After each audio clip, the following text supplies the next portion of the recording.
Don't get into it today. There will be many lessons. I hope you all have your notepad and take these lessons to heart. This will be educational. Yeah, we'll teach you some of the things that your schools didn't teach you. We'll teach you some of the things that your parents didn't teach you, but they should have. The purpose of this is to teach and to spread culture, a functional culture, a civilized culture. That is the purpose of this. And this is going to be a good one, I promise you. I already did my requisite research. I came in ready to go. Now, most of you watching, some of you might be lazy and you might be inconsistent. So don't take this advice because you ain't even figured out how to work hard yet. Because I'm aware that the average person is brain dead. And so I'm speaking to you in a way that's good for you, not good for me. It takes a lot of energy, you could imagine. Now, here's the thing. What I'm saying is not benefiting me. It's benefiting you. So pay attention, for there are many, many lessons. We're going to do some psychological analysis. And as we go through this, I actually encourage you to reflect on yourself as well, because there are certainly things that we can learn from this conversation. Welcome to the intelligent world. I tricked you to get you here, stupid, but you guys are here to learn. Shout out to the real ones who are appreciative and live in a place called reality. And by the way, I want you guys all to be conscious of the fact that there are good people and there are wicked people. Ladies and saints, you look at these people around you, especially if you're successful. They will all betray you. If you've never had experience and went from zero to something, you didn't realize that's a gym. This is what he said. Be aware. Pay attention, folks. But then you have the greedy and the wicked. Keep those ones from around you. You got the greedy and the wicked, man. Cast those demons out. Come on, man. We talking about it. I have a greater understanding. And the reason I point that out is because I want you to understand the level of vitriol and hatred. Your enemies are never, ever, ever, ever, ever, ever, ever, ever going to do you a favor. And the worst thing we can do, especially as good men, because, when we're saintly in nature, we're kind-hearted people. But you got to realize it's a cold world. You did. Yeah, it's a cold world out here. I'm never telling you guys what I'm guessing. I'm telling you what I know. To be able to be here and talk to you and explain things with wisdom, the wisdom of experience, not the guesses of you. Please do rewind the script and let us take a listen at this theater at play. Not the information that you get from Google, but those things you can only know from having lived and done things in this world, failed at things. And I can tell the difference between someone like me who's really done business, whether it was successful or unsuccessful, and the masses on the internet who basically just speak about that which they know not. And when you move faster, you achieve the goal sooner. But here's the key to life that people forget about. This is why you're sitting at home unhappy, because you feel stagnant. You don't feel like life is going anywhere. One, because you failed to set a goal. Number two, because you're not making progress. And I can promise you, anytime you move faster than you expected, you achieve faster than you expected, that'll put a smile on your face. I don't mind being late because I was pursuing my dreams. That's a beautiful statement to be able to make. And it's true. You dig? But the fact is, you got to be ready to move and shake in this world. And they say, if you would like to move fast, do it alone. If you'd like to move strong, do it with others. So, it gets like that. And what you guys have to understand is, just like wealth, it's a triangle. There's fewer wealthy people than there are poor people. Same thing with strength. With strength, it's a triangle. There's fewer strong men than there are weak men. So if you wonder, well, why won't my message resonate? Because most people are cowardly and weak-hearted. They don't want to hear the truth. They don't have a stomach for the truth. Are you guys ready to open your eyes? Or will you remain in a slumber? That's how we landed here. That's how we landed here. You're sleeping. If you seek the truth, you may find comfort. If you seek comfort, you will never find the truth. If you seek the truth, you may find comfort, but you also may find great discomfort. Sometimes the truth is extremely uncomfortable. As I said, I'm the conscience of the internet. That's why. If you wonder why people listen to my message and can't handle it, it's because they can't handle the truth. I'm not here for them. I'm here for the real ones. Of which there are few, but there's plenty. Because here's the thing. One strong man could take out 20 weak men. One lion can take down 15 hyenas. That's the kind of man I am. I'm talking to you the way I would talk to you if you were sitting in front of me. I'm not talking to you with extra confidence because you can't touch me. I'm not talking to you with extra rudeness. I don't have extra bravado. I'm talking to you like I would talk to you if you were sitting in front of me. I have one way of being. I got one way to be. When I first came into the YouTube space, I was one of the few people who used my true name, Marquette Devon Burton, for there is no dirt on that name. That name is pristine the world over. Send that to me. That's a bar. It doesn't sound like a bar, but it is. It's chock full of truth. I'm so good that you can't help but watch. I'm the most articulate man on earth. Didn't come in with fake aliases. Came in under my true name, which I've built up over time, living in the same respectable way. Now, one thing I want to shout out to Marquette Devon Burton. Shout out to that man, host extraordinary, because that man was truly, Marquette Devon Burton, the Saints, they call him the Saint for a reason. That man was truly saintly. The Saints, that's what we need to be, a blessing to people, an example to people. And not only does that come in helping people who are good people, but it also comes in chastising those who are not good people, because they are problematic on the planet Earth. Men and women who join the assassin are those who are ambitious but have a basis of morality. They do not drink alcohol. They do not consume intoxicants of any kind, cigarettes. They prioritize their own health, and they focus on the areas of health, wealth, and relationships. Those are the kind of men that would want to join the assassin. Generally men who are heterosexual and believe in the natural unity and pairing of the man and the woman. Carrying on. And shout out to those of you who are truly enlightened and understand. We teach the leadership class here, which is to say those who have enough understanding to first master the self and then be worthy that they could positively influence others. So often I say things and I know my words fall upon deaf ears. I say things like assassin or nothing, and then people don't understand what that means, as though it's somehow complex. Assassin or nothing. They ask, well, it's like asking me like, hey, can I be on the left and the right at the same time? No, you have to pick a side. It's extremely unmanly to think that you're going to be indecisive and stand in the middle. I did a review of a great work by Niccolo Machiavelli, and the work is called The Prince. It's one of the many books that have been basically bootlegged by lesser authors like Robert Greene. And in that book, it explains that when you have no loyalty, there are no rewards for that. If you're loyal, even to the side that loses, there are still benefits to that, as opposed to being neutral or uninvolved. Pick a side, be a man. And if you're not fully with us, we don't want you. You're not good enough, you're weak.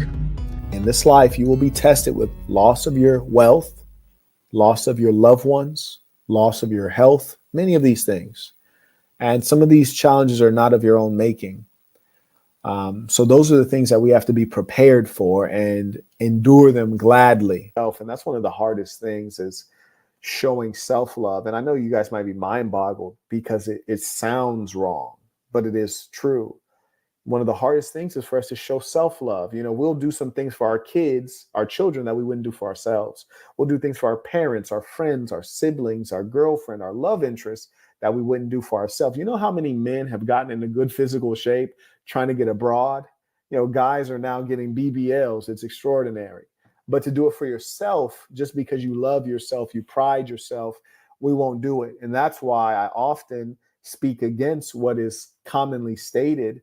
People speak ill of pride. They speak ill of ego, but a man needs an ego and a man needs pride. Take pride in your appearance, pride in your hygiene, pride in your work products. So you did a 180 for the female, you got to do a 180 for yourself. And that's why often you hear guys speaking jealously.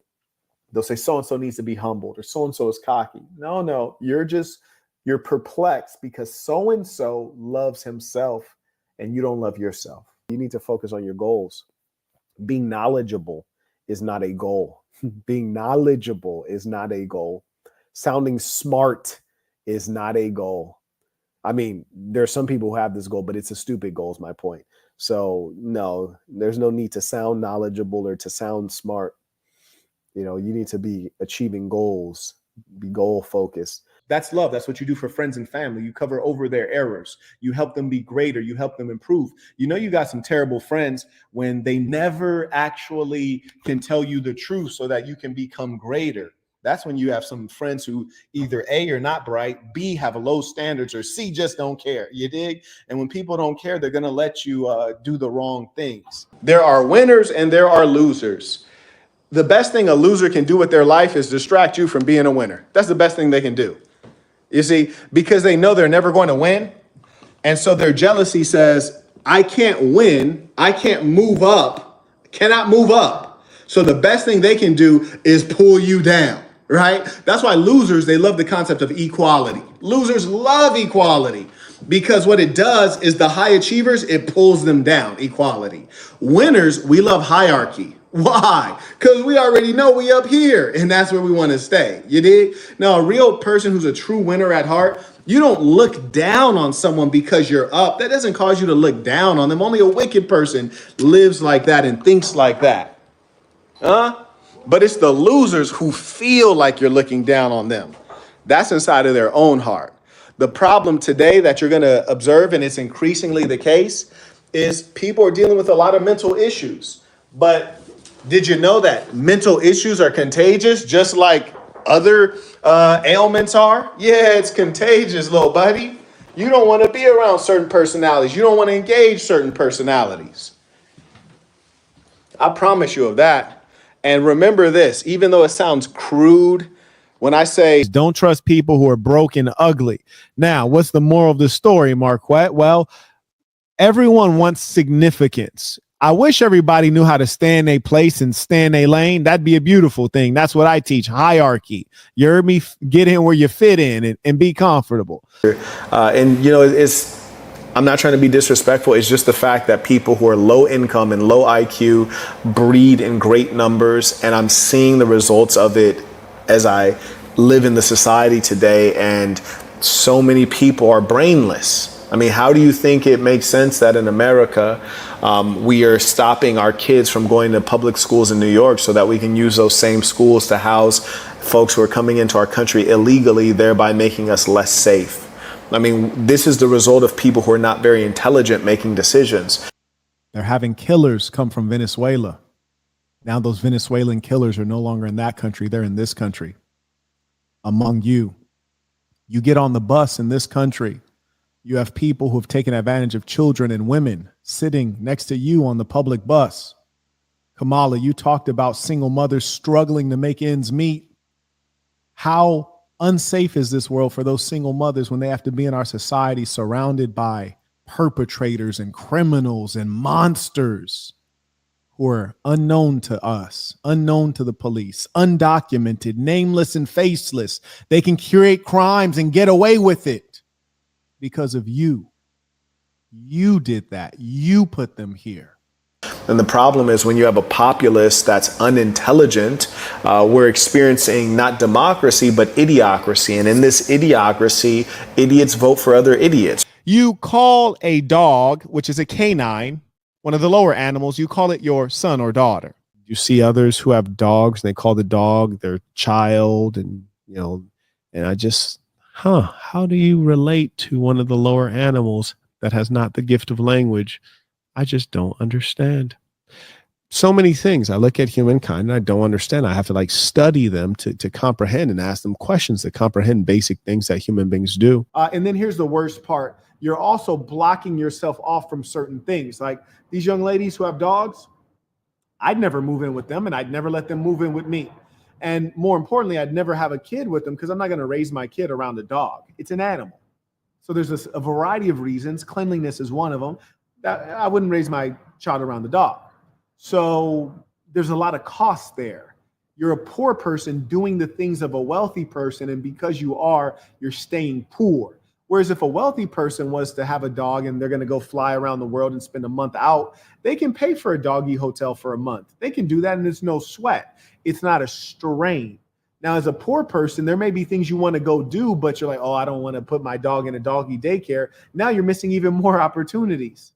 You're missing out on the person you would have met, the conference you could have went to, the vacation. You probably would have been able to afford more if A, you didn't have to pay doggy daycare, and B, all the expenses you spent on maintaining the dog, feeding the dog, housing the dog, you could have added to your vacation. You're living like a wealthy person, but you're not a wealthy person. And it goes on indefinitely. Anything that you do that is not a necessity means that you're a poor person living like a wealthy person. Smoking cigarettes, you're a poor person living like a wealthy person. Dog, you're a poor person living like a wealthy person. Tattoos, you're a poor person living like a wealthy person. Tattoos, they cost money. And not only do they cost money, they cost opportunity.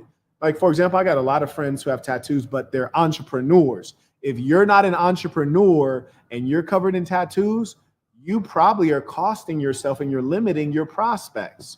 Now, if you're an entrepreneur, fantastic, bro. Like, go yay. But you guys are not realizing that you're locking yourself into a certain level of existence and you're causing yourself to struggle unduly. Let me tell you guys what will save you a lot of money. A good woman save you so much money. And let me just describe some of the things that a good woman does. For many years, I've not done anything regular. Marquette, what do you mean regular? Like go to the grocery store, go to the cleaners, the people who press up my suits, the people who clean my fine dress shirts. Yeah, I haven't been to the cleaners. I don't know what that's about. Why? Because a good woman is like, oh yeah, like I'm going to the cleaners. I'll take this, I'll take that, and I'll go pick it up in a couple of days. I'm gonna go grocery shopping. And a great woman will go grocery shopping multiple times a week because everything's fresh. You get fresh ingredients. You heard me? We don't even really need to use the refrigerator. We get fresh, everything fresh. She's gonna drive and go to the grocery store because that's actually her job. That's her purpose and her joy. And a good woman, man, she's enjoying her domestic duties and she's like, I want to try this recipe. Now, here's the thing. I'm really easy to please.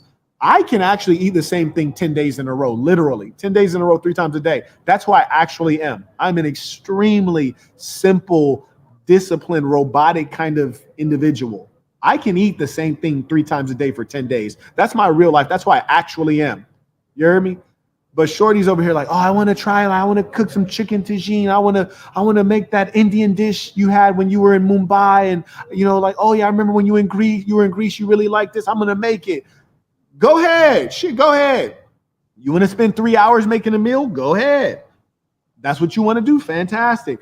But you don't have to do regular things like that when you have a good woman around. She's going to do the grocery shopping. She's going to handle the laundry. I actually enjoy doing my own laundry, but she's going to handle the laundry. One thing I will not let someone else do is I got to iron my own dress shirts. Nobody knows how to iron them right. I got to iron it myself, goddammit. So shout out to all the good women. You dig? The ones who know how to love and serve a boss. Let you all say amen. Let the church say amen if you understand what I'm talking about. Hallelujah. Hear me? Pass around the collection plate. It's real ism out here, man. It's real ism going down.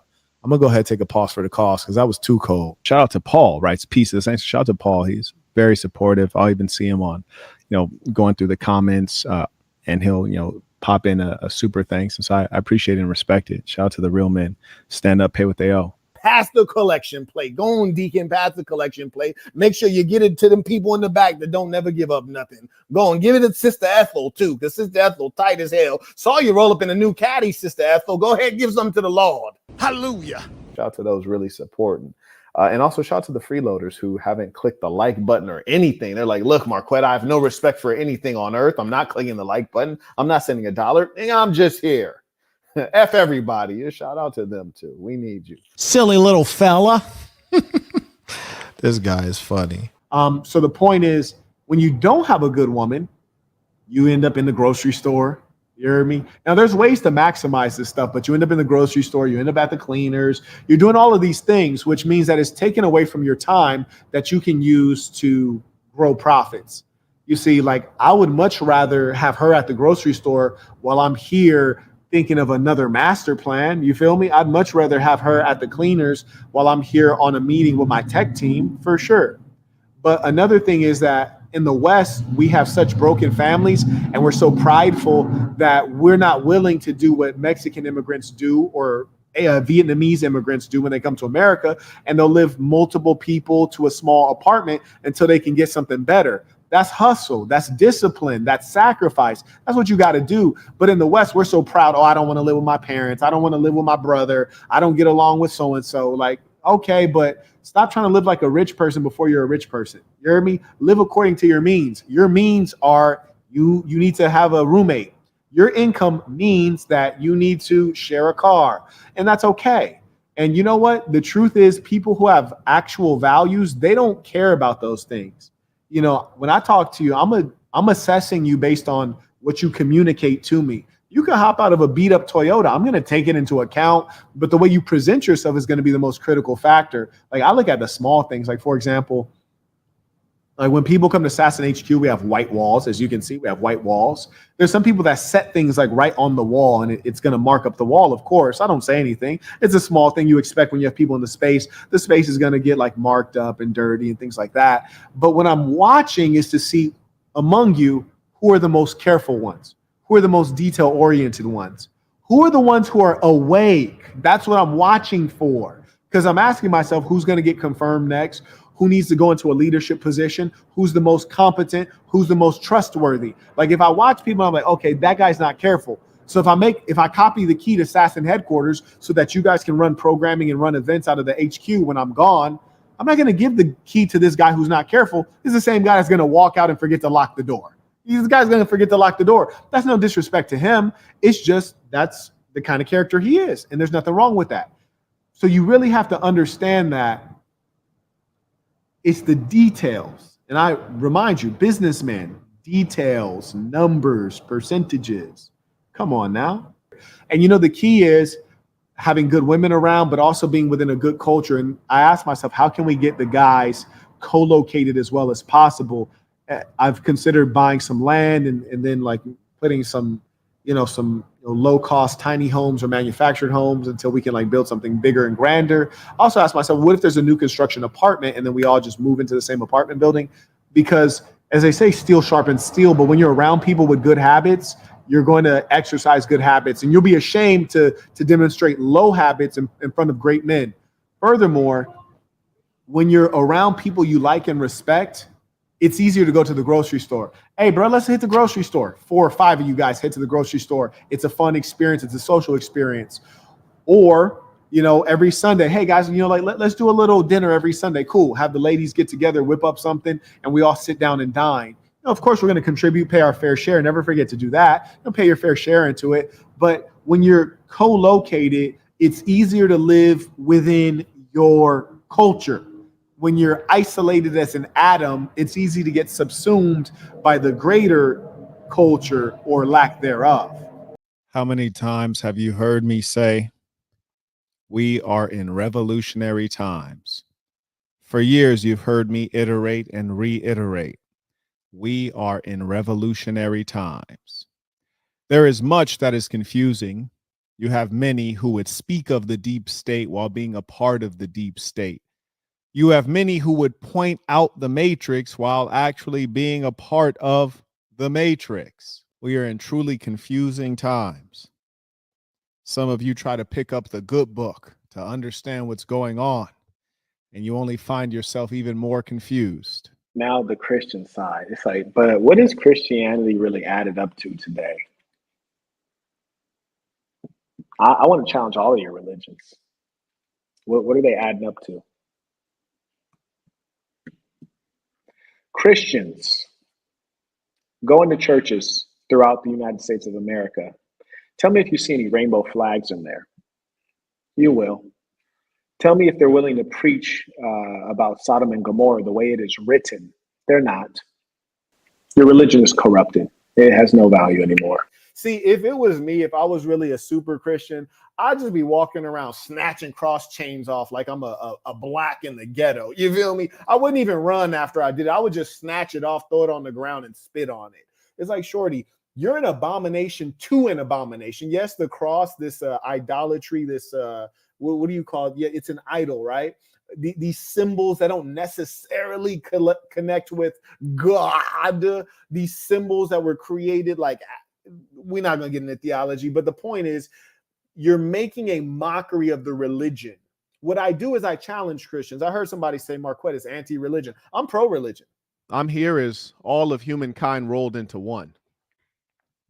All of the religions, all of the varieties of man, I don't speak to you as a Black American. I just speak to you as a reasonable man. I love religion. I think religion is a very healthy thing in a society. I am pro-Christianity. I'm pro-Jehovah's Witness. I'm pro-Mormon. I'm pro-Mennonite. I'm pro-Joanger. I'm pro-76ers. I'm pro-Amish. I'm pro-Muslim. I'm pro-Jewish, Orthodox, Hasidic. You see, I know more about religion than most people. I've lived among religious peoples. I've studied among real scholars. If you check my Instagram, and somebody dropped my IG, I actually removed some of the photos, but you'll see me there with very well-known scholars.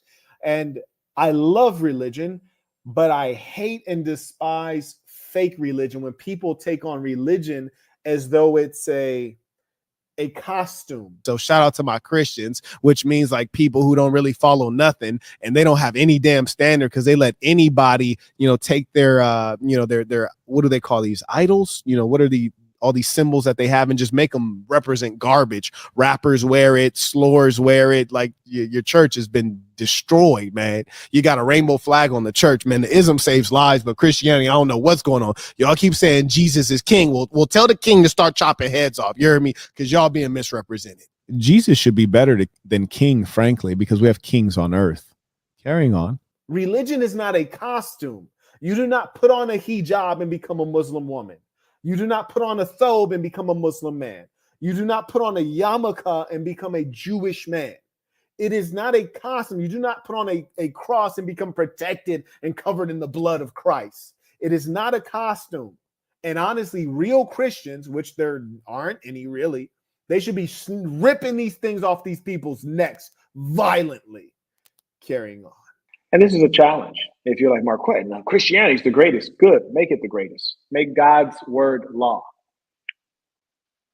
What could be greater than God's word? God has willed it. God, Jesus. Hallelujah. So whether they're actually Christian or not, they say they are, but are they really? Of course not. You'll learn. Get the Book of Dark Truths. For example, you hear of Napoleon Bonaparte. You guys have heard of him, French emperor. And he said something to the following effect. He said, if I were to rule a country of Jews, I would rule it with the Torah in my hand. For the members, if you guys are a member, check out my breakdown of the book, The Prince by Machiavelli. This is where Robert Greene steals all of his ideas from. And in that breakdown, I explain that, I share that Machiavelli, who was an Italian diplomat and advisor, he notes that a wise leader uses the cloak of religion.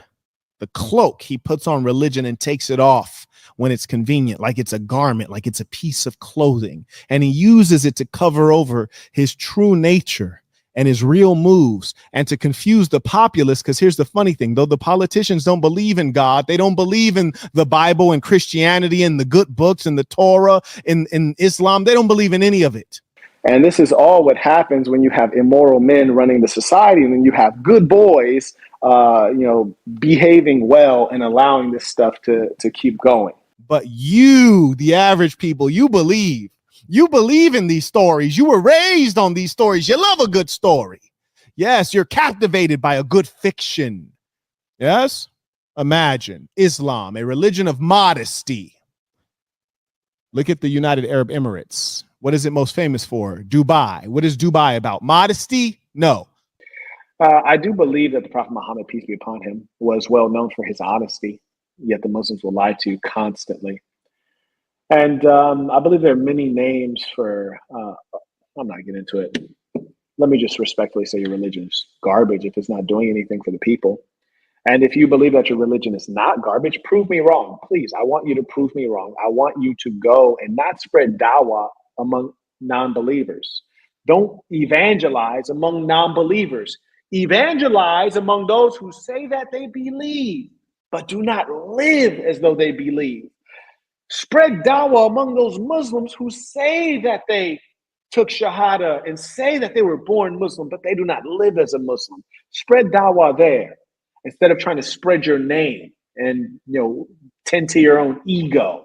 Religious people are mostly disgusting, especially the ones that are always trying to tell you about Jesus. Now, I ain't trying to hear about Jesus. I could look at you and see if Jesus is real or not.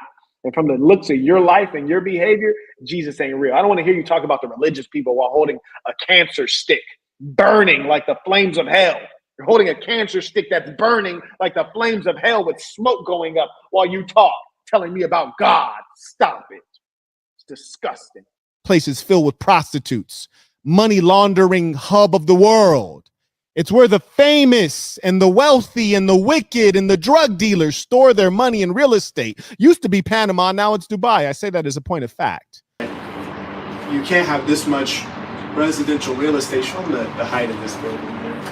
You can't have this much residential real estate and there's just no people around. It's quite fascinating. A lot of these people are absentee owners. You know, they purchase a couple condos, they bring their family and friends in for a couple months out of the year, and then they leave the place empty. So it's a curious place. And when you think about what it took to make a place like Dubai, it's a desert, so there's not a lot of drinkable water. So they have a desalination plant, which is it takes ocean water, pulls the salt out of the ocean water, purifies the water, and then runs it through people's homes so that they can have fresh, clean drinking water and water to shower. Further, some of the buildings are so tall that they actually have water running through them. I'm not even going to get into it. It's crazy. I've been there in excess of 18 times. I know for a fact. We went on 5 separate international trips during the pandemic in 1 year. Most people don't go on 5 international trips in a lifetime. It's sad but true. And I share it with you not to be boastful, but so that you know it can be done. So that you know you just gotta want it. Oh, it can be done. You can go buy multi-million-dollar properties in Dubai. They don't even ask you where you got the money. Not that they should. They shouldn't be in your business, but they don't ask. And that's a part of policy. They got a lot of dirty money there. You know what? You go to the United Kingdom, you can't even go to a casino and spend and bring out more than $3,000 US. You got to fill out all these forms. That's because there's no freedom in the United Kingdom. You go to Las Vegas, which is where I live. And once you go over, I think, $10,000, then you got to fill out forms because there's something called the Secrecy in Banking Act. They try to make sure, you know, they claim they're trying to make sure you're not doing anything illegal with money, but it's really just the government monitoring its wealthiest citizens, because those are the ones that are dangerous, right? They can pay for revolution. They can finance the revolution, because after all, what is a military other than paid killers, mercenaries, right? Because what is war other than mass murder? War is mass murder. So if you're an individual and you commit murder, you're about to go to jail in America for sure. But if you're a politician and you order mass murder, which is war, then it's all good, buddy. And in fact, it doesn't even matter really who you kill. Do you think that American presidents haven't killed an infinite number of children in our affairs in Libya, Iraq, Syria, Afghanistan, and the list goes on indefinitely? Yeah, absolutely they have. Absolutely. Almost every American president is a legitimate war criminal. And you'll notice consistently, we never fight anyone our own size. We always fight a country that's like maybe half the size of Texas, maybe twice the size of Vermont. But it's not like a country that could fight back, right? That wouldn't be fun, would it? And very few people have the moral force to get people to bear arms and risk their lives for free. Very few people have that moral authority. Moral authority usually comes from religious persons. If you ever become an effective religious leader, they will immediately call you a cult. Why? So they can pull away people from following you, because that is too powerful. The government cannot contend with it, because for the government to get people to go fight on their behalf, they have to conscript them. They have to put them in a draft, which means force them. Yes, you will begin to understand this world. You pay attention. Oh, ladies and saints, do not forget we are in revolutionary times. They just canceled a program to give low-cost internet to poor families in America. Then they turn around and send billions of dollars to Ukraine and Israel. What? Are you kidding me? They search you like an animal in TSA as though you are a threat, but they let people through the southern border without a fingerprint, a health history, a booster shot, or anything. But they treat you like you're a threat and you're a homegrown American citizen and your family been here for generations. Are you kidding me?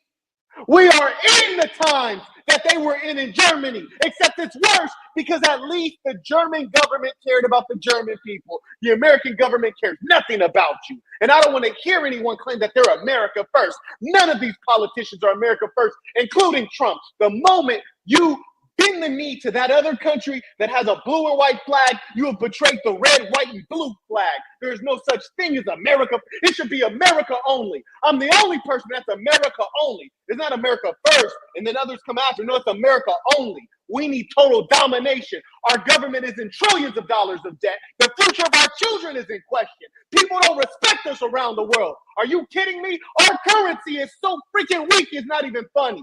I go to certain countries and I feel like I'm a middle-class person.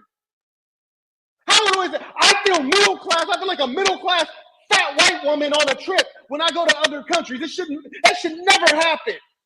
You see, not realizing that the persons who are power holders, they create certain structures to control not the whole triangle, right? There's hierarchy to human life.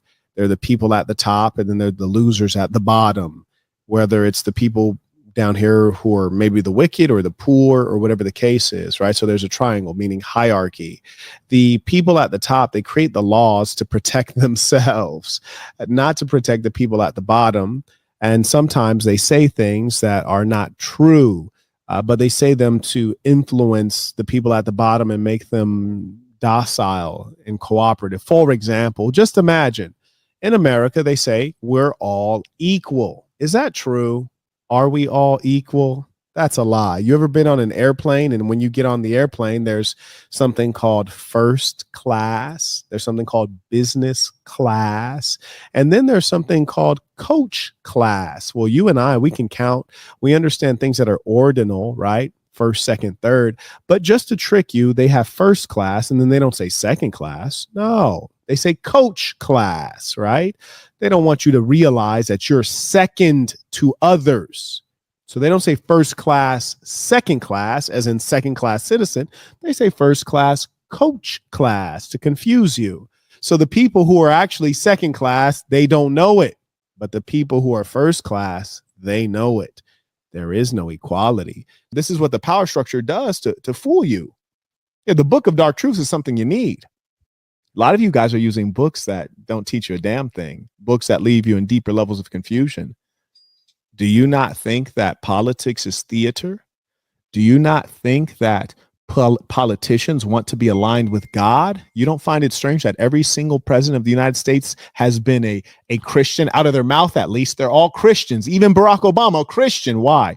How Christian is it for Barack Obama to have Skittle guzzlers at the White House? He did this more times than any president in history. And then Joe Biden followed in his footsteps. No, you're not Christian. You are engaging in an abomination. But the evangelicals and the Bible Belt need to hear that you're a Christian, even though the word Christianity or Christian and the Bible itself has no real meaning to people today in the United States of America. Now, shout out to this country that I'm in right now, because on Sundays, they respect the Sabbath.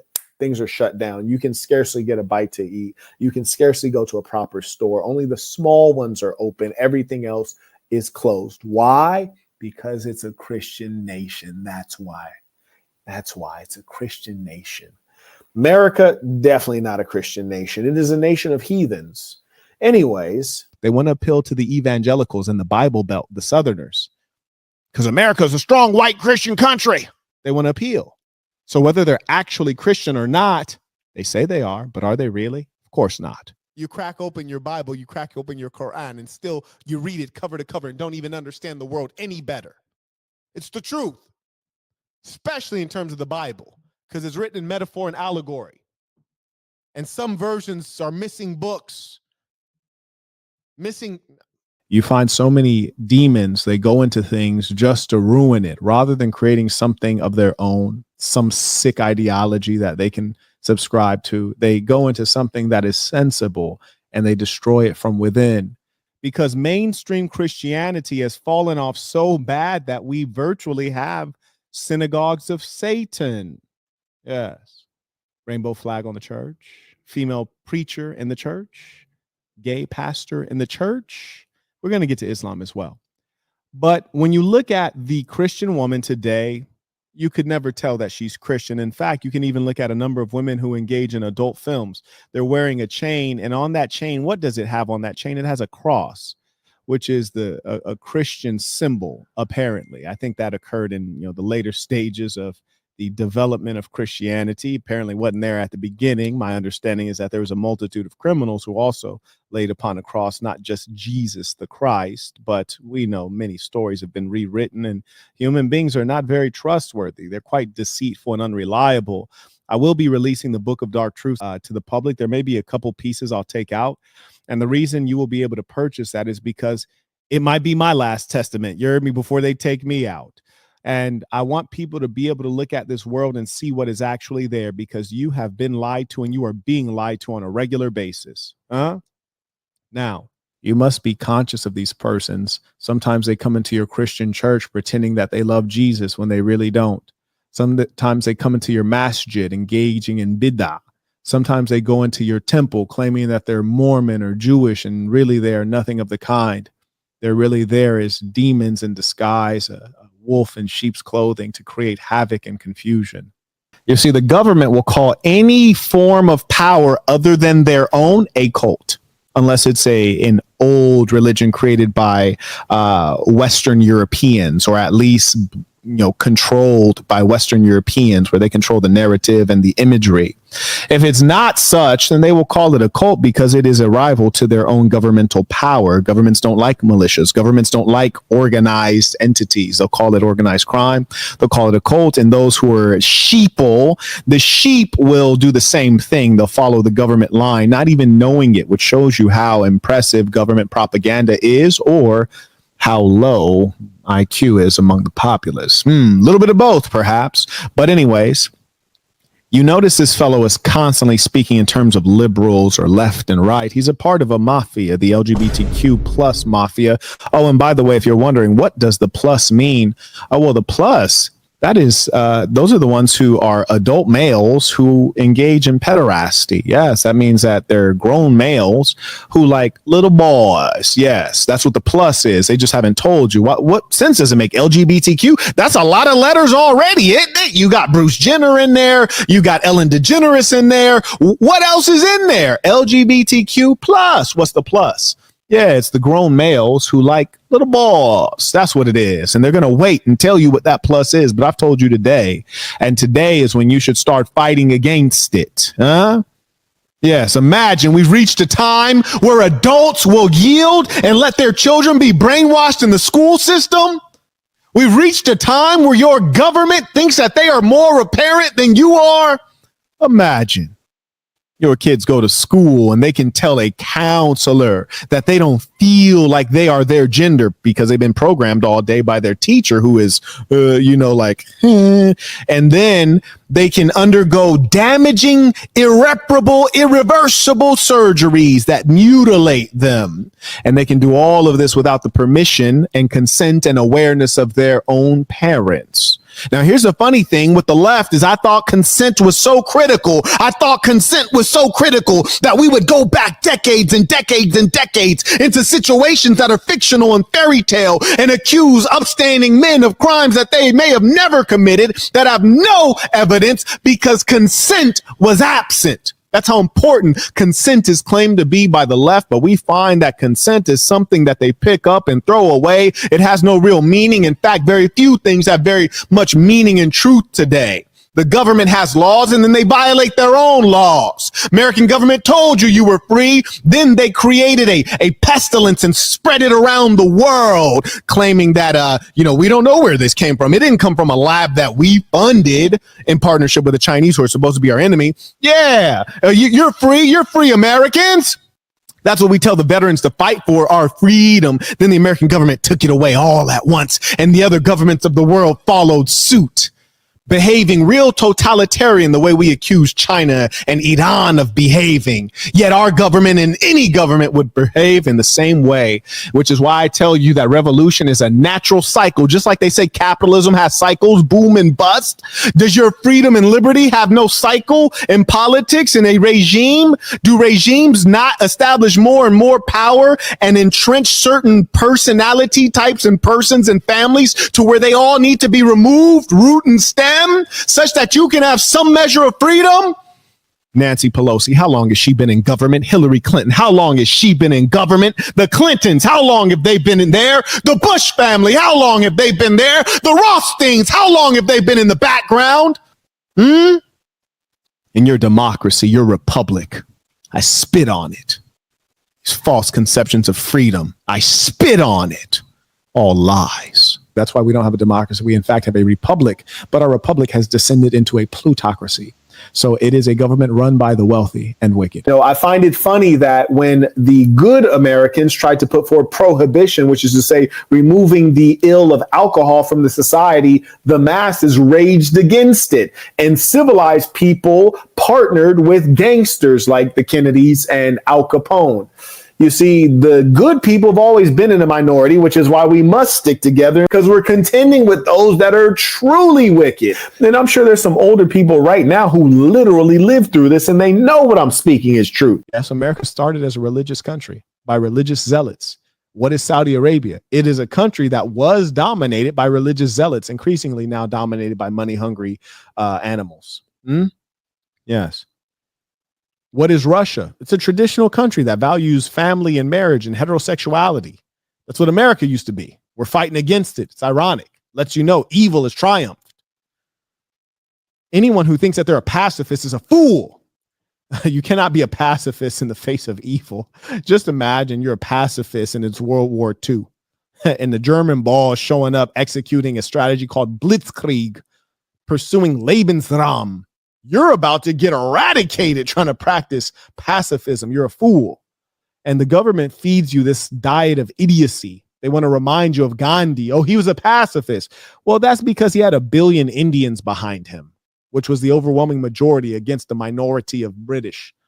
So it was the looming threat of violence. And also what people forget to mention is that in India, before Gandhi was really dominant, there was constant violence, whether it was toward the white minority ruling or it was religious violence between the Hindu and the Muslims. And because there was regular violence, people knew if you got this one leader who can organize it and hold these people in his hand and send them to a task, that is a great amount of violence he holds there. So he doesn't have to exercise it. He just has to say, hey, look at what I got. You never see a people who actually become in fact free without either violence or the threat of violence. People lied when they say Gandhi was nonviolent. Gandhi was nonviolent. Was he really? When you got 1 billion Indians following you, 1 billion with a B, and the white colonizer is the minority and all these people are following you and you say, hey, we're going to do a march with 800,000 people. It's a peaceful march. Do you think the people you're marching against aren't looking at 800 niggas like, shit, that could become a violent march real quick? So what he did was he showed them like, look, I ain't gotta do nothing violent. I got 800,000 niggas behind me. You know what that means. You's a damn fool lying, say that nigga was nonviolent. And I promise you, the European cowards, they're going to start Neville Chamberlain. They're going to come like just like Neville Chamberlain. It's peace in our time. I don't think he wants to do anything bad. You know, they're going to start compromising. That's the key, because power only respects more power, especially when you're dealing with bullies. Yes. In fact, the American government, particularly the Obama administration and the Obama-Biden administration, have been found out to have bribed and forced and influenced various organizations on both sides of the aisle, including Fox News and media giants such as Facebook, to put out a certain messaging around the vid, if you will. The vid, the one that comes before 20. The reason that propaganda works so well is because the American government keeps you poorly educated, especially if you are a low-income American or increasingly a middle-class American. The American university system is the best in the world. I'm not saying we have the best individual universities. That's not true anymore. It hasn't been true for some number of years. In fact, the best engineering university is not MIT, it's some institute in India. So, but when you look at the best university system, America's universities are world renowned. And you look at cost as well, they're the most expensive, they're very well funded. And so our university system is excellent. However, our public high school system as a system, our elementary education, primary education, secondary, as a system, they're terrible. And so what you should be asking yourself is, why is it that they want us not very sharp? Why is that? Well, I think it's by design. Undoubtedly, democracy presupposes that you have an educated populace. The reason I bring up this conversation is because this is politics. Politics is who's running things. Politics is what culture will dominate. Politics is, how is the way the society is operating affecting my family, affecting my finances. One of the reasons I teach entrepreneurship so strongly is because I want you guys to be able to spend the dollar within your community. If you need a t-shirt, MDB label t-shirt. You heard me, don't wear a Hanes t-shirt. You ever met an MFer named Haynes? Do you know somebody named Haynes? No, you don't. Do you know someone named Marquette Devon Burton? Yes, you do. And here's the funny thing. You might buy some MDB label and it's not even, the profits don't even go to me. They might go to someone just like you. That's how you keep the money in the community. When I say the community, I'm not talking about black people. I'm talking about the saints. I'm talking about the saints. They might be Asian. They might be white. They might be Indian. They might be Filipino. They might be Pacific Islander. They might be Georgian. I'm talking about European, not Atlanta. But the fact is, those are all the things that you need to think twice about.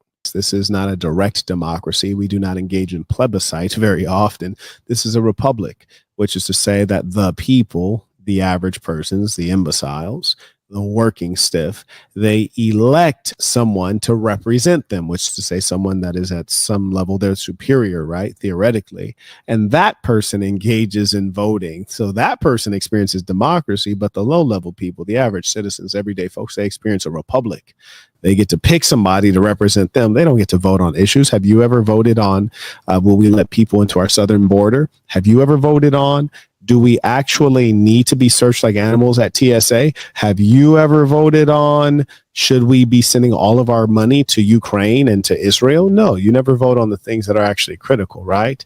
So there you go. The Democratic Party basically had a person who was senile running our government knowingly, just because they weren't willing to admit an issue, and they focused on winning for themselves rather than winning for the country. And now they're trying to win again at all costs to get into power, not to get the country on track, but for them to maintain power. And we always have to say, well, what does this mean to us? We're assuming that a change in president is going to be a change in your life circumstances. We're assuming that these things matter when, you know what? Maybe they don't matter as much as you think.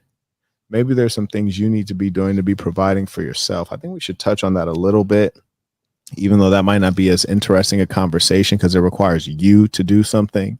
Voting is easy, right? That's a one-day affair, but life change is different. So we're really going to break open some of this and show you kind of the strange frames that the United States government puts on this stuff just so that they can control you and utilize law against you. The idea of having freedom of speech is a myth. You don't even have freedom of thought.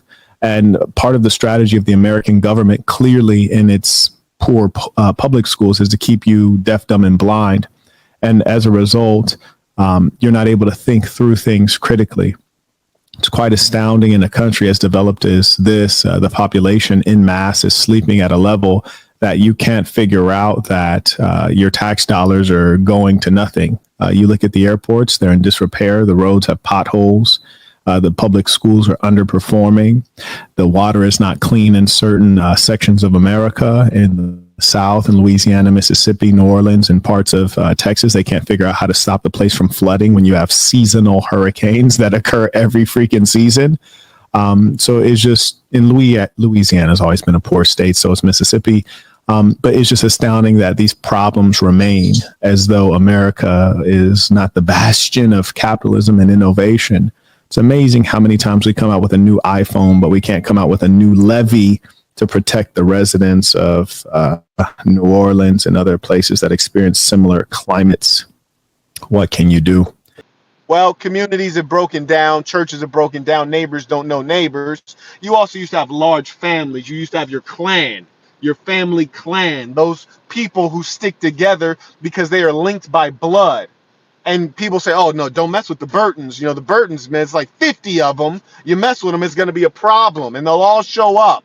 Well, now we have small families. People are having 1.8 kids, right? We have miniature families now. So your family clan doesn't exist, and you guys don't get along anyways. You don't even live near each other because the government, with our terrible government policies, have put you under such financial strain that you got to move to Timbuktu just to earn a living. Come on now. Yes, it's sick and disgusting. And I often remind you guys that no matter how civilized a society claims to be, you must know that the truth is culture is the true determinant. It's not the laws that are on the books. It's the culture of the society. And right now we are in a culture that is in tremendous disrepair. The reason I say that is because we have laws against, for example, loitering. What is loitering? Standing around. So a law like this can easily be misapplied. We have laws against unlawful assembly. What does that mean? Assembly? Coming together? So human beings in the society are not allowed to come together without the permission of the government. This can clearly easily be misapplied. There's an infinite number of these types of laws that are too general that can be misapplied. We even have statutes like RICO, for example, that basically allows the government to take you down without any real evidence, without you actually doing something. That's the era that we're in. And I just noticed, and I've been in a lot of businesses, and the reason I encourage you all to really become entrepreneurs, if you have it in you, you can only really begin to understand our society and the world as a business person. I remember I was creating a technology called Why Not. It allowed you to share your Wi-Fi with a neighbor, and you get to charge them a fee, thereby effectively lowering the cost of internet and allowing a new market to access affordable internet, low-income families who live in apartments. I created this technology. Honestly, it was a phenomenal thing. Really, the government should have subsidized me or bought it out. But there was a foreign government that bought it out, even though America has the highest internet costs in the world, even though we don't have the fastest internet. Go figure. So the point is, I did a lot of study on internet cost and internet speed. I found that America, because we have old infrastructure, we don't have fast internet. And the cost is high because of inflation and various government corruption or bad government policies. So why do I bring that up? Because there was a program, there's been a number of programs that have come forward for the people, for the poor in America. And I grew up poor, and I feel sorry not for poor adults, but for poor children, honestly. I feel sorry for poor children who have to go to school, and then they get homework that requires internet access, and they don't have internet in their home. I'm not saying internet is a right. I'm saying it's a necessity for children who need to operate within the modern educational system. Now, there used to be a program. There used to be something called Internet for All. Then there was recently a program, one that was being utilized in Las Vegas. I just got an email notifying that the program no longer has funding from the government. And I thought, gee, that's comical. You cannot fund the kids to have internet in their home, but you can fund Israel to engage a war of aggression. How can you afford to send weaponry and money to Ukraine when you cannot afford to educate and keep alive your own citizens? Like, to me, that's unacceptable. And I say that we're in revolutionary times, and at some point, revolutionary action will have to be taken, whether it's on a mass level or on an individual level. And that's why I say, cast those demons out. And don't get distracted by them. Don't engage with them. Don't say nothing to them. Just think of it like this, metaphorically. It's like you're driving through the ghetto. Your destination is not the ghetto. It actually turns out that you're on your way to the Philharmonic in Los Angeles. But you got to drive through the ghetto to get there. And on your way, you see some filthy, dusty, dirty demons. Now, are you going to stop in the roads and pull over and have a conversation? Hell nah. You gonna pull over in the Maybach and have a conversation with these lowlifes? Absolutely not. Your ass is gonna hit the button and roll up your curtains on these fools. You gonna hit the button and roll up them automatic shades with these dirt bags. Don't engage them. Don't say nothing to them. Leave them in oblivion. Now you might say, Mark, What? You're a madman. How could you say such a thing? don't acknowledge them. Leave them starved of energy. You dig? That's a complete waste of time. I ordered a dish from this country. It's actually, looks good. Check this out. It looks real good. Looks way better than I expected. It's probably delicious. And this food is always super fresh. Man, and you guys know I love fresh juices. I try not to have too much juice, but this food is very, very fresh. I appreciate this because, they don't use ultra high technology to provide you low quality foods, GMO, mass produced. This is all stuff fresh from real farmers. This is a beautiful thing. We eating food in the Holy Land. And shout out to those of you who appreciate these jewels and gems of knowledge, which really you can't get anywhere else, in as much as the ones who are on YouTube, they don't have the experience and knowledge to tell you. The ones who know it are using it, and they don't have the time to be on YouTube because they're busy making money. Yeah, they're obsessed capitalists. My thing is, I'm here as a teacher, as a spiritual guide, because I realize that, one, I've lived longer than I expected. I didn't expect to be alive. Number two, I've achieved far more than I expected or anticipated or anyone else thought. And now I have the opportunity to be a light to others. That's the thing that makes me happiest. And as you would have heard if you've been to my conferences in person, I always tell you, I'm not here to become a millionaire. I don't want to make millions. I want to make millionaires. That's more interesting at this stage. I'm about making the rich richer. People say, oh, the poor get poorer, the rich get richer. They said it's a negative thing. No, I think that's fine. I'm here to make the rich richer. If you're rich in spirit, you're rich in ambition, you're rich in goodness, I want to make you richer. I watch human beings, and I understand the guy that's blowing the leaves is going to forever be blowing them damn leaves because he ain't thinking of no damn ideas. You know what I mean? He's not trying to figure nothing out. I've never been in one situation and not been trying to figure out what the next situation is. Come on, man. And you have to make adjustments in life. This is what the wise do. And we also are able to acknowledge and realize the limitations of others. Those men who are great men, and there's a difference between bad men, good men, and great men. There's levels to this. I'm going to write out a chart for you all. In real life, I will. But there's this female who says, hey, you got to be monogamous with me. Now, I'm your only woman. Okay, for sure.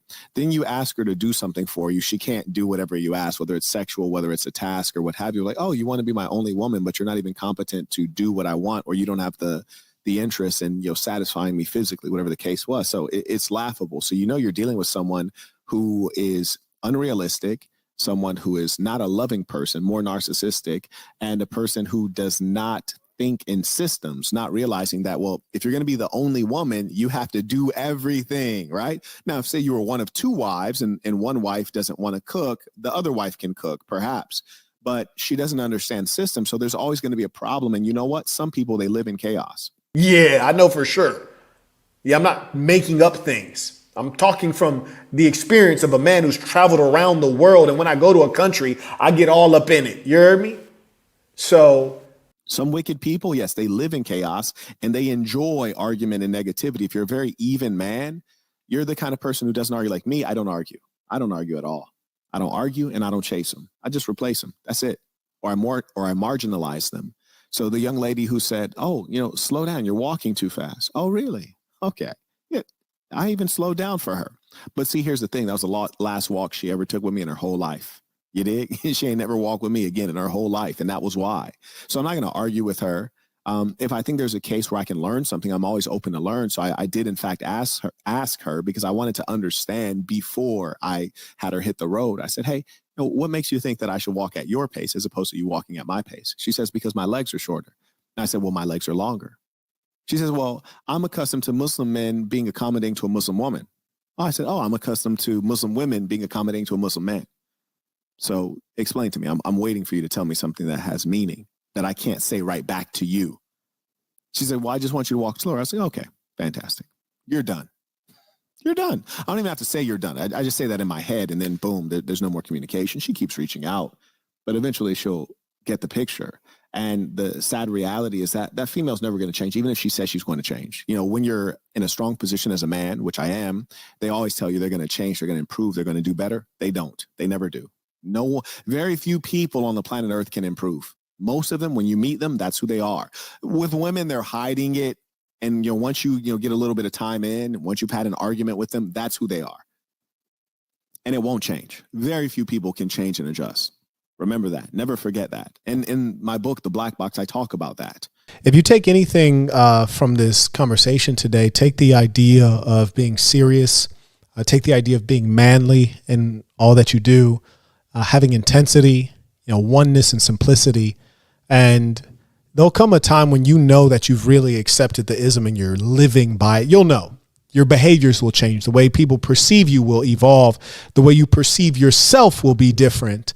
Their hierarchy is such a real thing that I could sit here and tell you guys the truth of everything and people will still be broke. You feel me? Like, I can tell people the truth of everything and some people won't believe it. Some people won't be willing to do it, and everything will just stay the same. The hustlers will keep hustling. The winners will keep winning. And the losers will keep losing. They'll have an explanation as to why they lost, and it won't have anything to do with them or personal responsibility. But that's kind of the funny thing about our era. We used to think that there was people holding back the information. Nah, we're in the information age. The information is everywhere. But so few people are willing to do it. And being that we have mental illness skyrocketing, people can't get in control of their mind. Mental illness is widespread and accepted. It is so widespread that it has become normal. Because of technology, understand this. We have a minority of psychopaths who can project their voice and make it seem like they are numerous when really they are few. Yeah, they are few. So there are few people who actually engage in LGBTQP practices, yet their voice is so big because they brainwash you with Netflix television shows, family sitcoms. They brainwash you with TikTok reels or whatever you call them, where you see all these transgender individuals. We know that mental health issues are widespread. How do we know? You were born a male, but you claim to be a woman. I am the conscience of the internet. You would think that the major monotheistic religions would do something to curb the decline of society. Maybe Christianity would stop it, but instead Christians fly the rainbow flag within their churches and have female pastors and speak of inclusivity at any cost. You would think the Muslims, Ramadan Kareem, to all of the Muslims. You would think the Muslims would stop it, but they're busy fighting one another and blowing each other up, while the Islamic leadership, the so-called princes and sheikhs in Saudi and United Arab Emirates, they sit in the lap of luxury in Dubai, and they allow their Muslim brothers in the Ummah to suffer in Gaza. You would think maybe the Jewish people would do something, the chosen people, yet they sit back and count the dollars from their efforts as international financiers and banksters, those who control the media and actually spread the poison as opposed to stopping it. People speak of God, but who really believes? People speak of morality, but who actually lives it out? Government data in the 70s actually revealed that those who abuse children are disproportionately Skittle guzzlers. It's overwhelming. Well, I'm not surprised at all. They're willing to do things that are unusual, atypical, and strange. Furthermore, they're really able to operate as an insidious force because understand this. I remember when I was playing football, tackle football or basketball, my coaches would come into the locker room. Guys are undressed or half undressed. You don't think anything of it because you assume everyone is normal, mentally healthy, heterosexual male. But no, not today. And that's how they ease their way in. Yeah, you can't trust anyone nowadays. It's unfortunate. They brainwash you with the educational system. They make you feel like they're everywhere when in reality, nah, that's not the case. It's just not real life.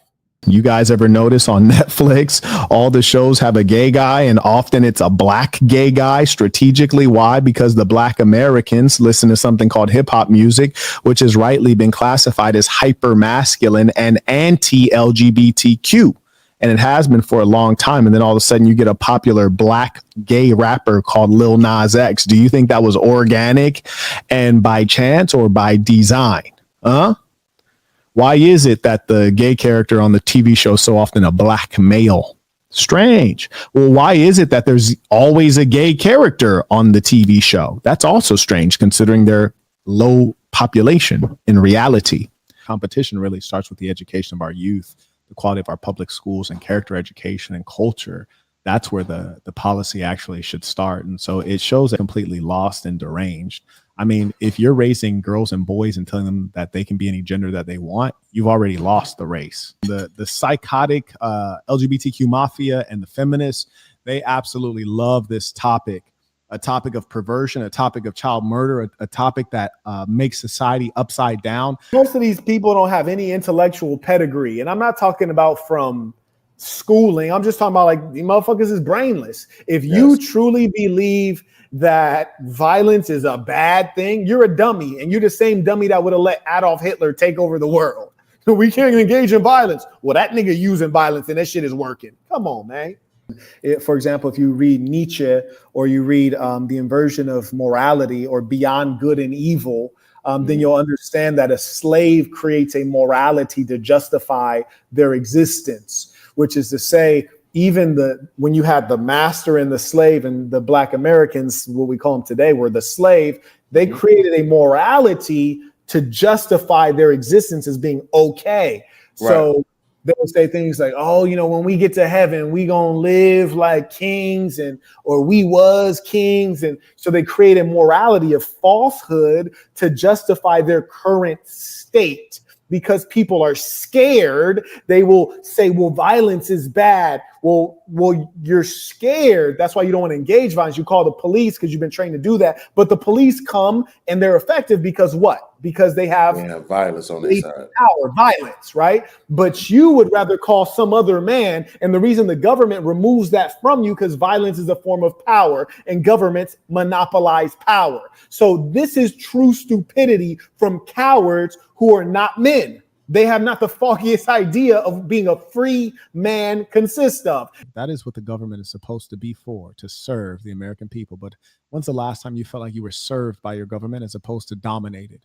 You encounter the police. It's not a pleasant experience. You don't feel as though they're serving you. Rather, you feel as though they're trying to control you, monitor you, investigate you as a citizen. You go through our airports and they search you up as though you're coming through the southern border, which is ironic because if you did come through the southern border, they wouldn't search you. Have no fingerprints, no medical history, no criminal background on you, but they let you on in. Yes, the American government has not been serving and acting in the appropriate capacity of a government for some time, which is to build infrastructure. They don't do that. They're supposed to keep us safe, but they engage in endless wars abroad, whether it's a proxy war, whether it's a protracted war. They never win. They exhaust our coffers, which are filled by the taxpayers being robbed, and they give you almost nothing back for your efforts. Your effort to be obedient, sheep-like, your effort to pay your taxes at all costs because you've been indoctrinated with a false idea that everything is negotiable except death and taxes, which is nonsense.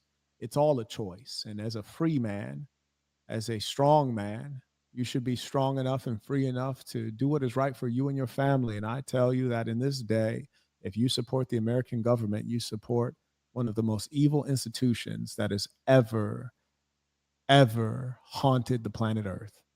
In a proper democracy, which doesn't exist and probably cannot exist in this age, but in a proper democracy, the average person has a good enough education, and we use what's called the wisdom of crowds, which is to say you might have a couple low IQ folks or dimwits or people who are emotionally unwell, and they might make poor decisions, but the wisdom of the crowd will overcome, which is to say that the sum of our intelligence is pretty good.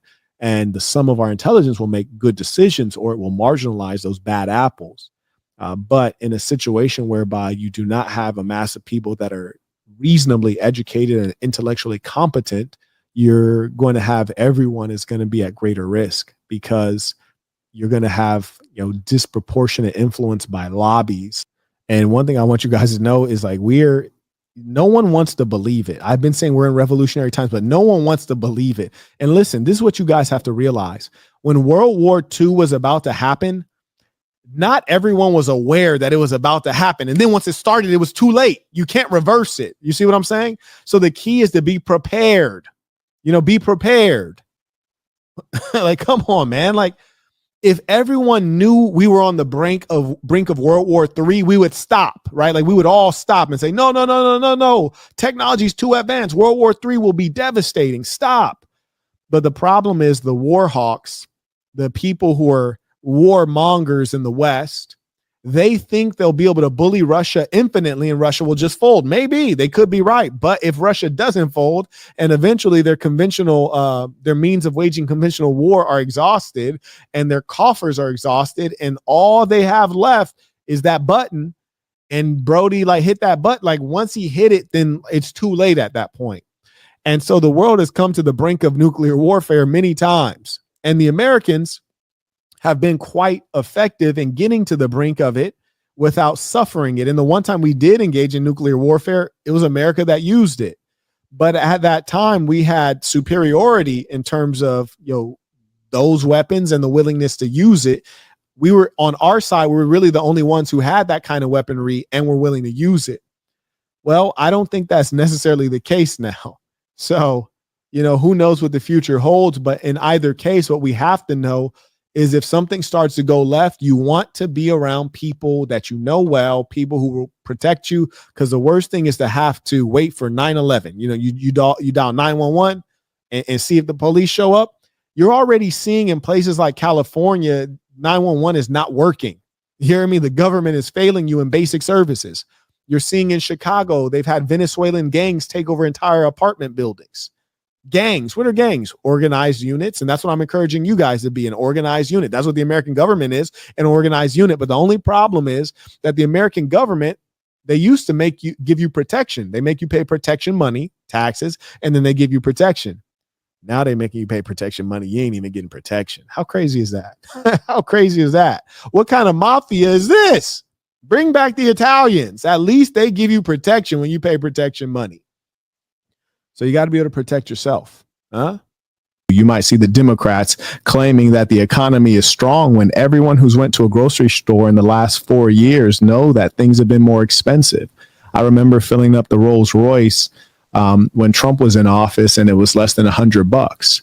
And then with Biden in office, it went up to $149. I don't need any level of complexity to know that something's off. But they will still lie to you and redefine. In fact, they've redefined the definition of recession, which is supposed to be 2 consecutive quarters of declining GDP. And we've seen that. It's starting to become a normal state. The United States economy has been in recession for some time, and it's the fact that they keep redefining things. And you cannot trust the liberals because they're so extraordinarily dishonest. They don't know what a male or a female is. They don't know what a boy or a girl is, a man or a woman. So surely it's even easier to redefine something that is more abstract, such as a recession. And we've been in recession. So this is really sad to see. Because I tell you every day that governments are all about opening up markets, which is to say opening up different lands, foreign lands, so that they can put goods into those markets, products, sometimes services, so that they can enrich the plutocrats that run America. And to ensure that they can open up markets, you have to ensure that goods can travel, products can be shipped. Around Somalia, the Horn of Africa, is where you have a lot of products being shipped. You also have Somali pirates. The Somalis are famous for their foreheads, which are fucking enormous, and their pirates who are raggedy as hell. Because if they don't fear you, you will suffer, especially America, because the American government operates as a bully. See Muammar Gaddafi and Saddam Hussein in Libya and Iraq, respectively, as examples.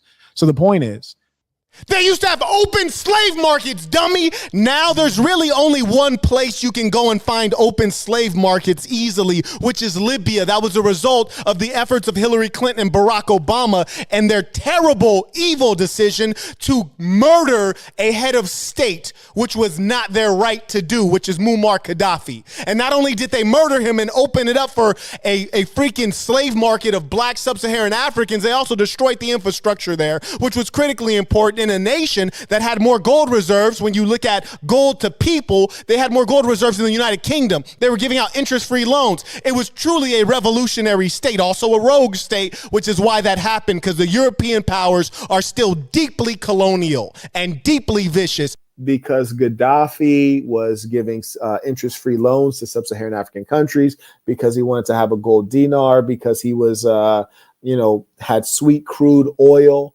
because he spread ideology, various reasons. And the CIA, they go around the world trying to control everything so that it's favorable to American business interests, multinational corporations. If we were to name the number of wars that America started, it would be perhaps too many to remember. If we wanted to name the number of wars that Russia started, it would be a very insignificant amount. Even if you want to name the wars that China started, insignificant. I can't name any. So the point is that it's clear who the aggressive force is on the planet Earth, who the violent force is. And when you can start spreading that easily fact-checkable information, then I think you can start to turn the tide. Speaking of violent culture, the most violent people on earth are the whites. All of the data is there. If you look at something called World War, well, they've all been European affairs. If you look at genocide, well, those are largely European affairs. You look at colonialism, mass murder, in other words, those are all European affairs. By far the most violent people ever to be on earth. So it is quite comical to me when you speak of crimes, you speak of petty crimes. When I'm speaking of crimes committed by the Europeans, the whites, we're speaking of crimes against humanity, things that are extraordinary in scope. The eradication of the Native American, it's extraordinary. The mass colonization of the Africans. And you look at the Belgian Congo, where they used to cut off the limbs of children, like actual toddlers. This is monstrous. You'll never find black people doing this kind of thing in a mass organized fashion. You won't even find Chinese people doing this in a mass organized fashion. You look at Australia, which was an entire continent that's depopulated by the vicious, cruelest group of people ever to exist. Now, would that make me a racist to say that? No, we're just recounting the facts. But the reason that I point that out is not to paint whites or Europeans in a negative light, but rather to bless you with the truth. It's because us, as good people, we have kind hearts and we want to help people, but we need to be thoughtful about who we help, where we spend our dollar, who we spend our time with. That's what we need to be conscious about. But, there's different types of leaders, whether you're looking at business or politics. There's some entrepreneurs that are really good at founding a business. They're the idea guy. They're good at product development. And so they're able to start the business. Then there are those who are good at growing a business, right? Expanding something where there's already a model and a system. You expand the business.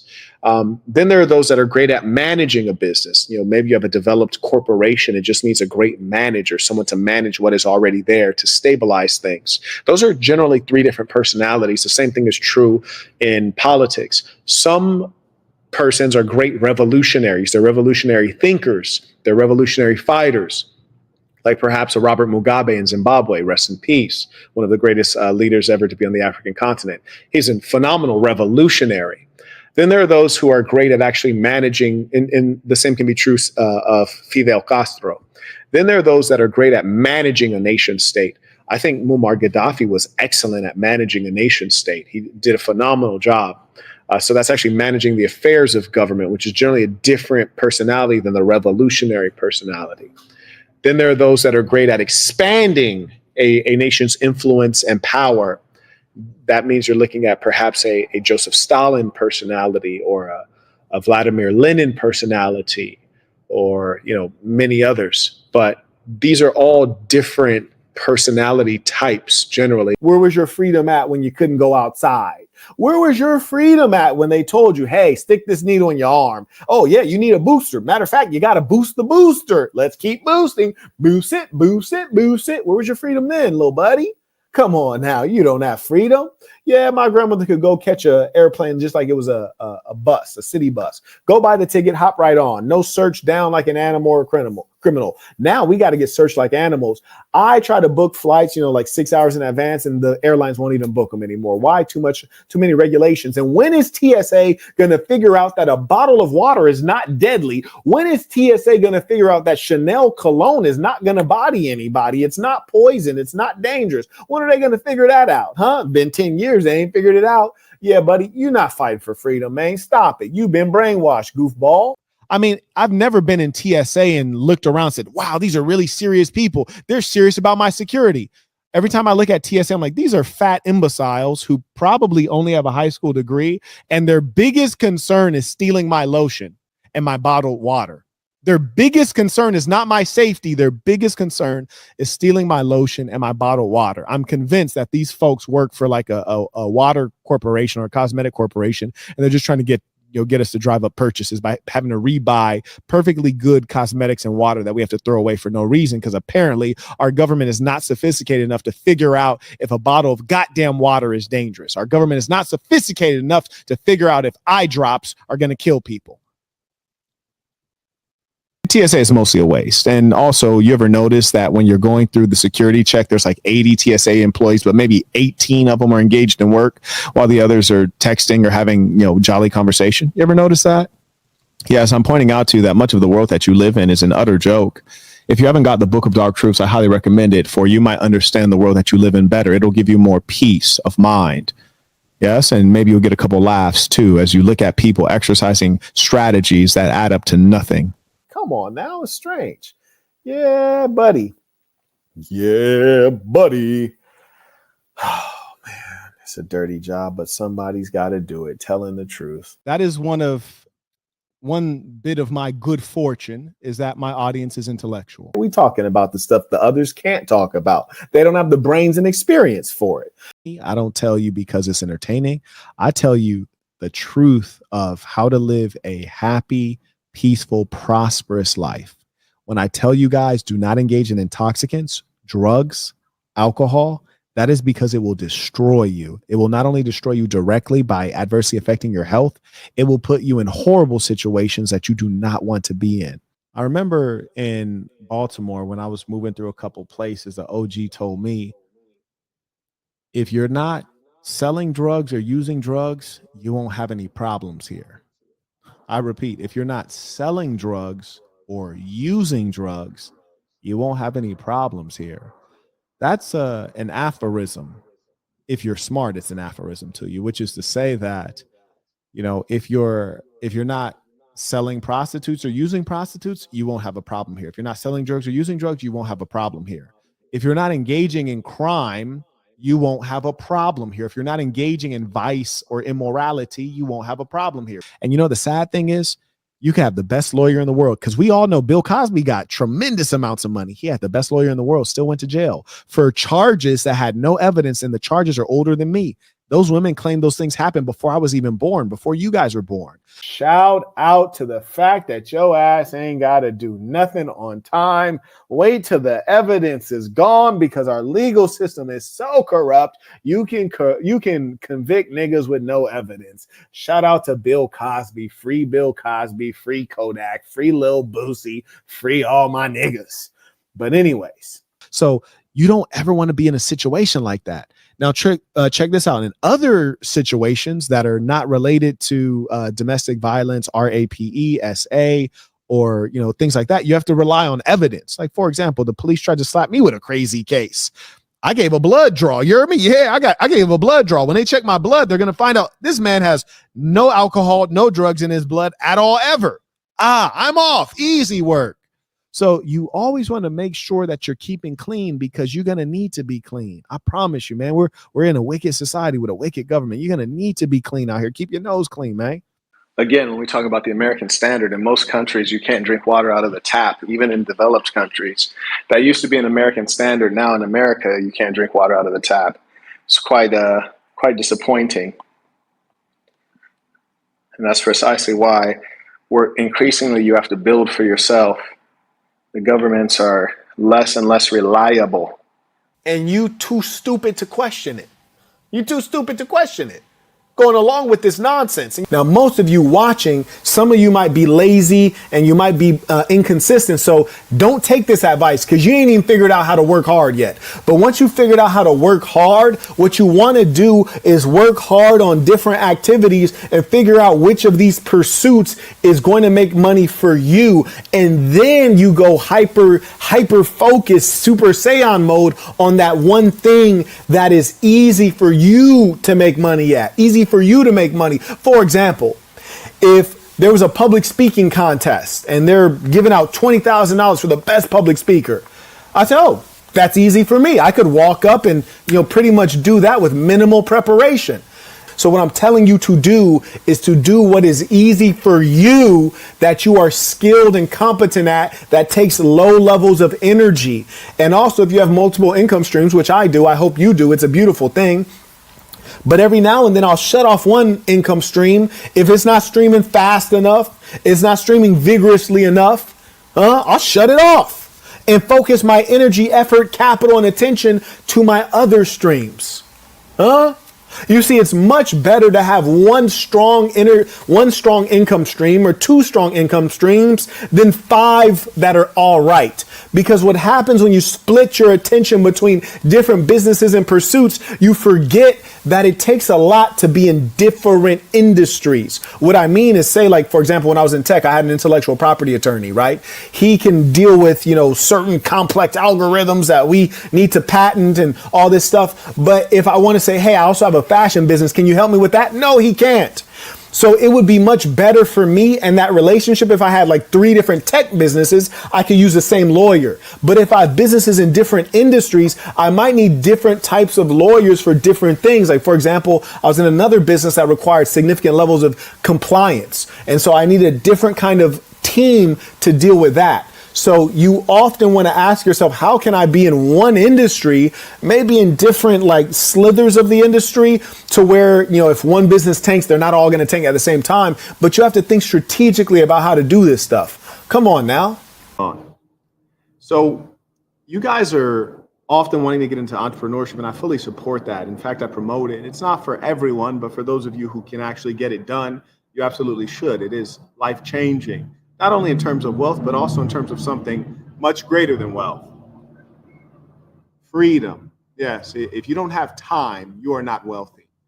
I once was a person who owned a company and still didn't have time. I had lots of money. I didn't even have time to spend the money. And I even have friends to this day who run large international corporations with tons of employees, and they don't have time or freedom. So that is not what you're looking for. You must design a life. And that's why I give you this guidance, because you can do things the hard way or the easy way. And your goal is to find a way to have an unfair advantage, or to find something that is easy for you and perhaps hard for others. One thing I want to give you guidance on when you're asking yourself, well, what product can I bring to market? Or even what service can I bring to market? Now, when you're trying to earn $1, there may be ways that are more accessible, easier for you to start with, and then you'll graduate to products that are perhaps more complex or more profitable. When you first start, what I like to do is I like to look at my everyday experience and ask, where is there a breakdown in the quality of the experience where I'm disappointed, or I get angry at something, or I wish something existed, or I can make some minor modifications in something that's going to improve the experience for the consumer, or let the consumer save money or earn money or get a feeling that they're searching for. So for example, we mentioned real estate because real estate is something I haven't talked a ton about publicly. For those of you who are wise, you'll get the guide to investing in commercial real estate, which you can get at thesassin.com, THESASN.com. Mark Pfeiffer, my good friend, real estate mogul, very successful in that business, also e-commerce. you can get that lesson and go through and learn about investing in real estate. And if you have a particular deal or want to look at deals, you can book a very low cost consultation with Mark. I think it's $350, which I think is shamefully cheap. If I were you, I'd probably be booking one a week, honestly, and exploit him because he's willing to be exploited. My consultation is much more expensive, and I'm going to increase it by $300 on the first of the month. So do make sure that if you're smart and thrifty, which I'm certainly a thrifty person, you would book before the first. You can do so at thesassin.com. That's THESASN.com. But yeah, if you guys are listening right now, you're like, what was I supposed to learn from this, Marquette? Like, what was the one thing I need to take home? This is what you need to take home, okay? What you need to take home is this. If you have $1,000 and you can invest that $1,000 in making yourself more valuable, that's a great way to invest $1,000. If you can invest $1,000 in a product-based business, not all at once, bit by bit, that might be a smart thing to do. Holding on to the money, obsessing over the money, being miserly or parsimonious is not wise because it's all fake at the end of the day anyways. It's all fake. So what I'm saying is that the only certain value you get out of money, like, so say if I have like $100,000 in my hand right now, right? Which, yeah, I would need two hands. It's 50,000, it's 50,000. So I got 50,000 here and 50,000 here, right? So if I got $100,000 in my hand right now, it really has added no value and no joy to my life. I might be dumb enough to be like, look, I got 50,000 here, 50,000 here. It's not added any value. But the moment I convert that money into something that I can utilize, whether it's a house, an automobile, a course I might take to better myself, or going on a bunch of dates, or even paying for 800 prostitutes, whatever the case might be, then I've converted into something that's actually valuable. But if I get stuck holding these 50,000 pieces of green paper, and this 50,000 pieces of green paper, I lost, right? I'm dumb. So what you need to understand is the persons who are actually utilizing capital in the economy, utilizing it, making it active, they're the winners. The people who are hoarding money or trying to gain money, they're not actually understanding the great value that we have at our disposal. This is what I mean. I feel like, I just like to be visual. I feel like this little bit of money right here, right? So if I take this money right here, right? And I use this money to get someone to do something for me, they might feel great, right? If I was like, hey, here, take this money, do blah, blah, blah, blah, blah, whatever it is, right? Whatever it is, they're going to feel good. Because they got a piece of paper, right? They're like, oh, I got some money. They feel great. I feel like, you're stupid. I tricked you and I beat you and I won. Because this is actually just a piece of paper that means nothing. But what you did for me means something. The labor I extracted from you, the service I extracted from you means something in the world. Whereas if I leave you holding this, you're holding something that has no value. So the more you can convert this into something, then you win. But the problem is that you get a whole bunch of these, or you get obsessed with pursuing these, and you waste your life. You live your life in fear trying to get this, which is valueless. So what I'm trying to teach you is understanding, if you get this and this, don't obsess over holding on to it, because if you try to hold on to it, you're going to lose. Put this to work so you could turn it into this. And then when you turn it into this, put this to work so you could turn it into a house or a campus or a private army or something to protect you or help you or make you happier. Because I promise you, having a bunch of pieces of paper with pictures on it is not going to make you happier. So that's why anytime I'm able to use this to control someone, I'm like, dang, this person's stupid. Listen, I can enslave you guys with this. I can enslave you with this. Like, I'm a slave master out here. That's what I'm trying to teach you. I'm your slave master with this. That's the beauty of it. But see, here's the thing. I don't actually want this. I want to control you, and I want your labor. I want you to come work for me. I want you to do what I asked you to do. When you can figure that out, then you'll be in a strong position. Yeah. You'll be in a really strong position when you can figure that out. Like, for example, I'm hungry, right? I'm about to have someone go, like someone who works for these, go fetch my food and bring it straight to my door. And then I'm going to hand them something like this. And in my head, I'm going to laugh like, you're stupid. Thanks. Thank you, dummy. Appreciate it, man. I just sit on my ass while you do all the labor.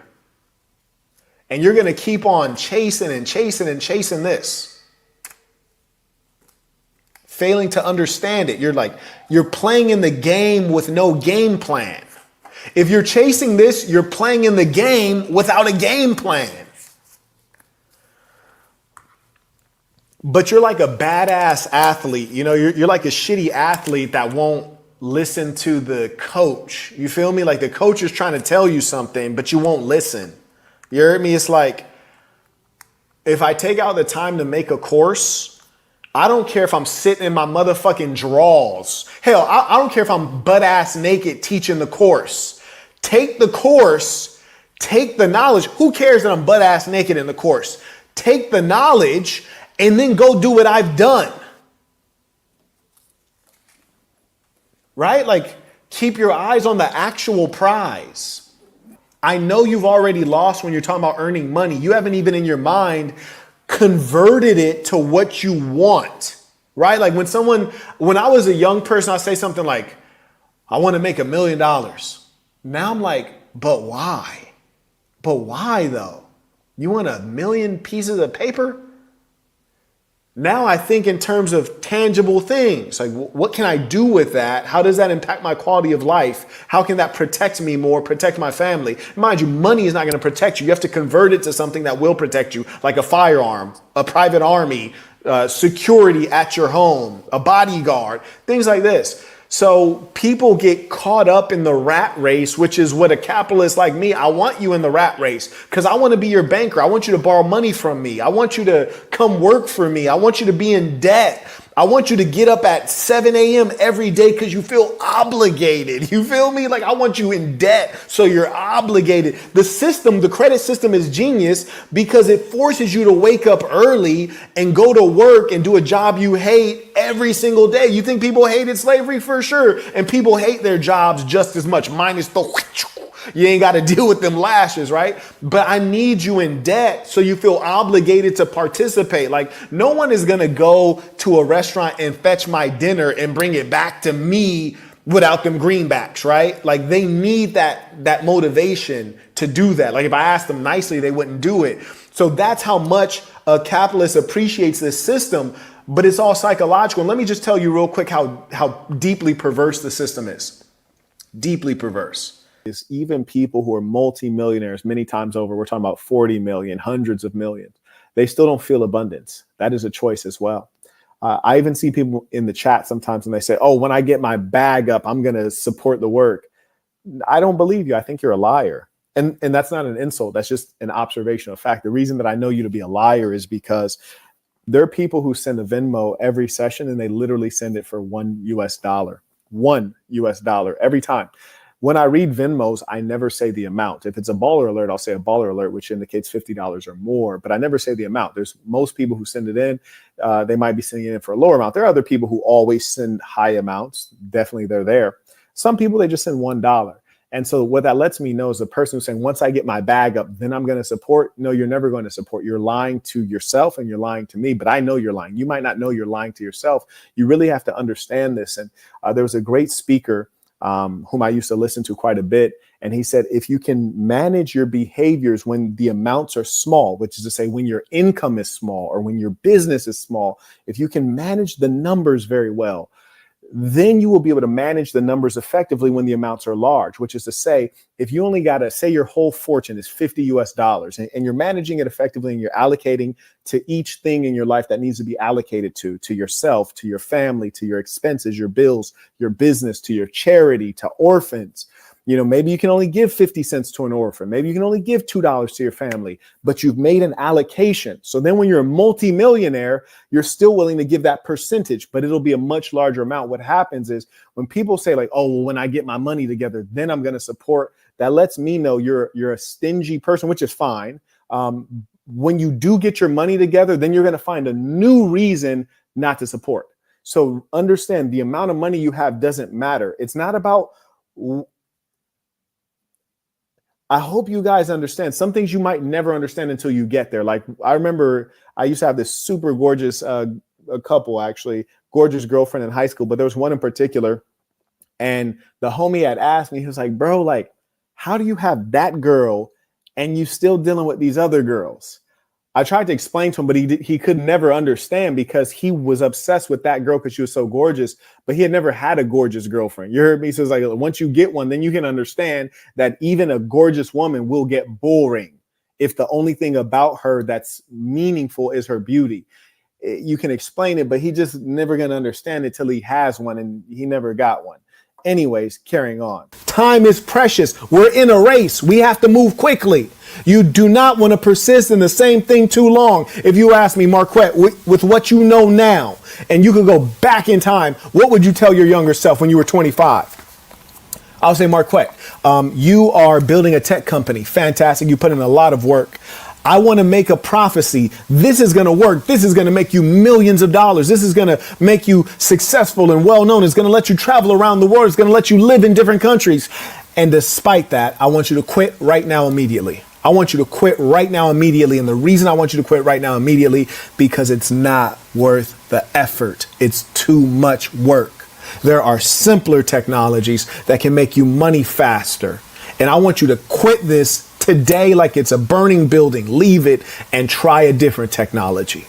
That's what I would say, because it hurts too much to do what you're doing. It's too much effort. It's too heavy of a lift, and you're strong enough to lift it. But why put the muscle in? Why put the muscle when you could use a little bit of hustle and get a better outcome, huh? Yes, indeed. That's what I would say. I talk to you because I have something to teach. Many come here to teach, but how many of them are actually teachers?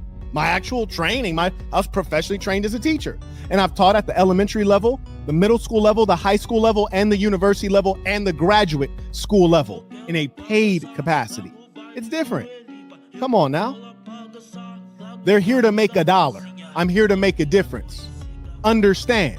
And not all of you will.